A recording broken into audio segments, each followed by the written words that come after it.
Précédemment dans J'aime pas ma voix. Ce matin, comme souvent le matin, j'ai ouvert mon store. Et mon école maternelle a commencé à être détruite. Cette impression bizarre qu'on essaye de m'effacer, ou de n'avoir jamais assez compté pour qu'on me laisse encore un bout de trottoir en guise de souvenir quelque part. Certains me diront que ce n'est pas grave, qu'il faut aller de l'avant, qu'on ne vit pas avec des souvenirs. J'ai beau voir ces nouveaux bâtiments, ces nouvelles avenues avec des noms que je ne retiendrai jamais, ici et là, mon corps se déplace encore mentalement dans des espaces qui n'existent plus.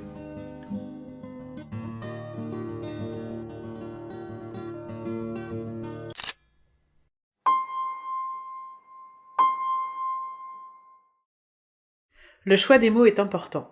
Tous les épisodes de J'aime pas ma voix commencent par une même question, lancée comme ça, l'air de rien, quelques jours avant la diffusion. Tu me prêtes ta voix ? J'aime bien cette question. Aujourd'hui d'ailleurs, elle me paraît presque évidente. Et pourtant, ce n'est pas comme si avant cela, je n'étais pas passée par de très longues heures à chercher comment je pouvais résumer en une seule phrase cette idée de demander à des gens de parler à ma place. Des heures de brainstorming linguistique pour finir avec un simple « Tu me prêtes ta voix ?» Et pourtant, tout y est. Le tutoiement qui me vient naturellement et qui rappelle de façon subliminale à mon interlocutrice du moment qu'on a finalement déjà partagé des choses ensemble, aussi minimes soient-elles. Puis, la notion de prêt, par le verbe, pour dire en un seul mot que non, ça ne sera pas payé, et qu'il s'agit avant tout de me confier quelque chose qui sera bien évidemment récupéré par la suite. Et enfin, l'idée de demander à l'autre sa voix. Cet ensemble de sons abstraits qu'on ne peut définitivement pas prêter, voyons, tu le sais bien, faut te réveiller, Seb.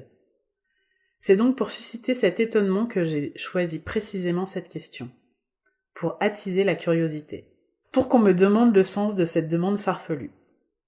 Et ainsi, à partir de ce tout petit instant imprévisible, pouvoir prendre le temps de mieux se parler, de mieux se comprendre, elle et moi. Je répète, le choix des mots est important. C'est un peu comme pour les textes de tous ces épisodes. Ils sont les fruits de beaucoup d'allers-retours, d'un curseur sur une page qui se remplit difficilement, de changements de ton ici et là, de virgules déplacées et de mots soigneusement choisis pour dire de la façon la plus précise et imagée ce que je pense. Tout ça, comme je l'ai déjà dit depuis le premier épisode, c'est parce que je m'interdis de donner des indications de jeu à mes voix éphémères. Une partie de moi se dit que si j'écris telle phrase de telle façon, elle sera forcément lue et comprise dans cet unique sens. Ce qui n'est quasiment jamais le cas. Ce qui n'est pas grave en soi. Mais ça me fait dire deux choses. Premièrement, qu'il est quasiment impossible de demander à quelqu'un de percevoir les choses exactement comme nous, qu'importe le fait qu'on ait un langage commun pour se comprendre. Et secondement, que peut-être je dis n'importe quoi, que je choisis mal mes mots et mes tournures, et que je suis en partie responsable du fait qu'on ne me comprenne qu'à moitié la plupart du temps. Alors je confirme, le choix des mots est important. Par exemple, en début d'année, j'ai eu une relation de plusieurs mois avec une néerlandaise vivant à Paris, et pour qui donc le français n'était pas la langue maternelle. Un détail pour certains, certes, mais qui a donné lieu à mes plus grandes réflexions sur le sens de la moindre de mes phrases, pour éviter au mieux un quiproquo, au pire une dispute, juste pour une incompréhension stupide et malvenue. Bref, une fois encore, le choix des mots est important. Quelque part au début de notre histoire, il y a eu ce soir où, pour définir la nature d'une relation que j'avais encore aujourd'hui avec une autre fille de mon entourage, je me suis posé la question de savoir si je devais dire mon ex ou une ex. Un simple choix entre un adjectif et un pronom de 3 lettres chacun, mais qui a déclenché l'espace de 2 secondes dans le monde réel un nombre incalculable de réflexions personnelles. Parce que mon ex, ça donne une impression de possession. C'est forcément la mienne, à moi, à personne d'autre. On n'est plus ensemble, mais elle m'appartient encore un peu, parce que c'est mon ex. Du coup, bien évidemment, cette histoire n'est pas vraiment finie, parce que je surveille encore qu'elle n'est pas devenue l'ex de quelqu'un d'autre. Et puis, ça lui donne une importance, à elle. Elle est l'ex qui sort du lot, la première, l'unique. En disant mon ex, je lui donne une place à part, au top du podium de ma vie amoureuse. Alors qu'une ex, c'est forcément une parmi tant d'autres. Un vague souvenir, une histoire finie, clôturée, archivée.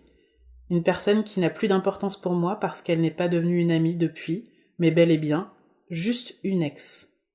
D'ailleurs, si j'en parle là, c'est parce que tu m'as posé la question.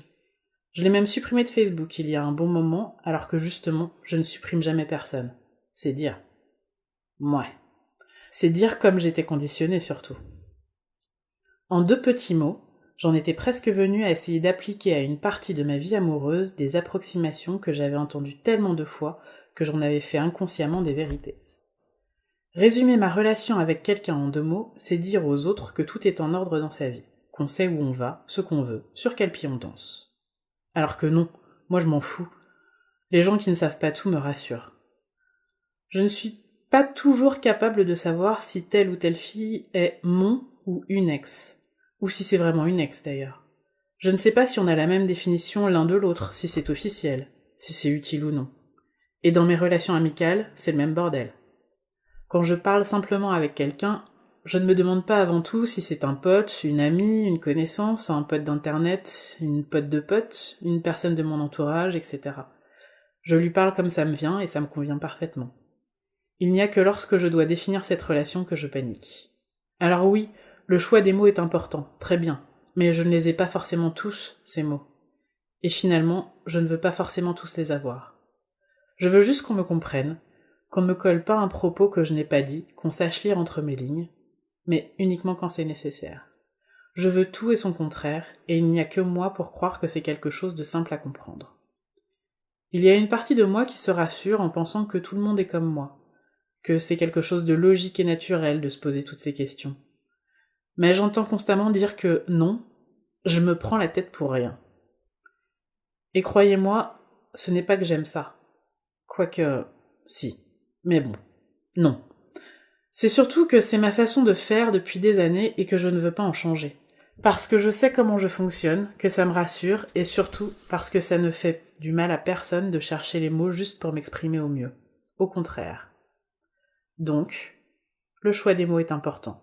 Pour moi en tout cas.